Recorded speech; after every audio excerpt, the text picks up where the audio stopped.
Got to ask you about a guy you coached in high school because we saw him last year get his feet wet. You know, he's a kid with athletic potential to be even bigger. But Makari, you know him already. How different was he when you stepped into the coaching room, and what do you kind of see? What did you kind of see from Makari in the spring? You know, I saw a kid that he was learning. You know, you think about it. We ran a version of Don Brown's defense at West Bloomfield. So obviously, for 4 years in high school, Makari's run that defense. Coming freshman year, you run the same defense. So 5 years of his football life has been one specific defense. And then now you're bringing in a different defensive scheme. He's learning, and you know, he got off fast, slowed down a little bit, and finished strong. And just get himself acclimated to different schemes and different languages and different terms and whatnot. And Makari's going to be great. You know, he's going to be a great player for University of Michigan. Now, the name that I heard even more, the young guy that I heard a lot about all spring ball was R.J. Moten. And I mean, just everybody was talking about him. Was that warranted as his coach? What did you see from R.J.? Oh, yeah. No, he a dude now. He's a dude. The safety room is probably one of the stronger positions on the team just because it's loaded with obviously talent. Did a great job recruiting that position, and RJ is one of those guys that anything he sees, he's gonna strike. So beware, if you're a ball carrier. And RJ loves the game. He's another one, passionate about the game of football. Reserved kid.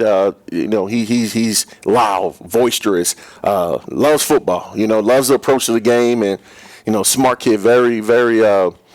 Inquisitive about things. If he doesn't know, he always wants to know the answer. Those make great football players. One of the things that the guys kept saying is, he's so big. Like, he's a physical dude. Did that show up to you as his coach? Oh yeah. That's one of the things. We tease him a lot because he wants to hit everything. Like, hey, RJ, don't show him everything because they might move you. But